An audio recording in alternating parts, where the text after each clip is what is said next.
Intara ya Mwaro Severe yahumviye ibintu bidasanzwe byerekeye ubwicanyi.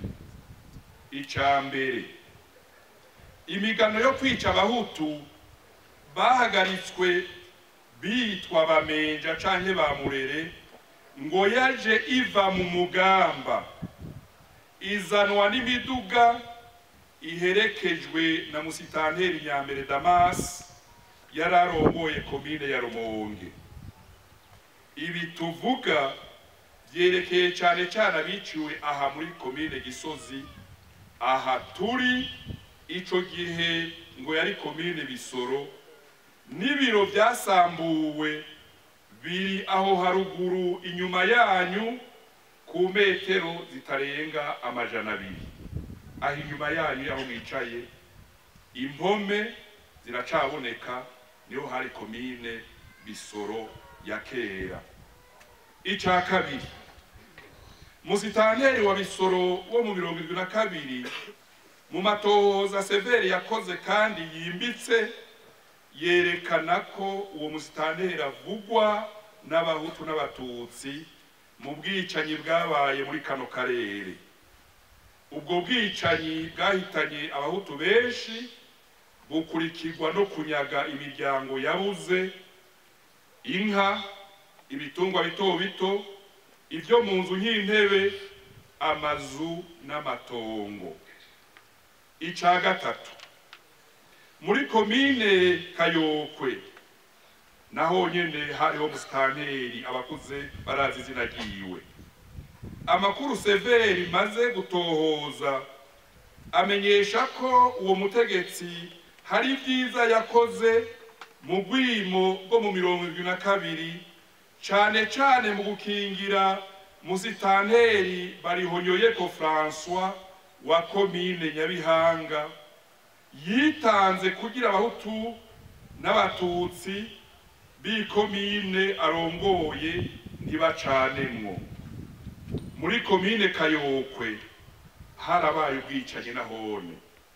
Ivyabona vyabwiye umugwi Severe ko musitanteri wa Kayokwe atarazi gusoma bikwiye, atarazi no kwandika bikwiye, hanyuma agahendwa cane nabo bakorana bazi gusoma no kwandika, agashira umukono ku nyandiko atazi ko zerekeye abagiye kwicwa. Abahutu n'abatutsi bo muri Kayokwe baravuga cane umucamanza wa kera yakoresheje nabi musitanteri wa komine Kayokwe. Abishe bagata abantu mu binogo, mu mashamba no mu nzuzi, baragerageje kubinyegeza uko bashoboye, Imana irabamaramaza. Mu binogo bimwe bahateye icayi nkarya kuri zone Makamba mu Rusaka, ahandi bahatera ibiti vyitwa arokariya aha turi Gisozi. Abanyamwaro iryo jambo y'ikizungu bararihinduye bavyita urukariha. Ahandi bahubaka inzu rusange, ariko barya abantu batakubanwa iteka baguma baboroga, kuko saba n'abantu sibikoko n'abantu.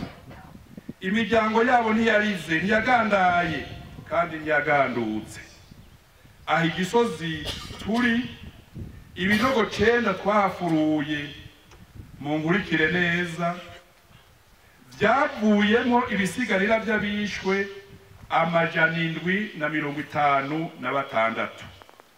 Dushobora guharura kuko hari amagufa yacitse ibivu.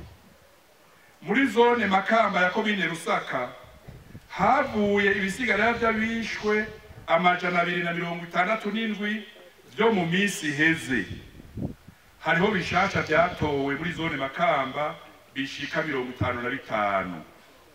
Mu binogo bibiri vyo muri komine Kayokwe havuyemo ibisigarira vy'abishwe 20. Vyose hamwe bishika ibisigarira by'abishwe 1,098. bimwe ni bimubona aho imbere yanyu, harimo impuzu, harimo amafaranga, harimo amagufa n'ibindi tutashoboye guharura.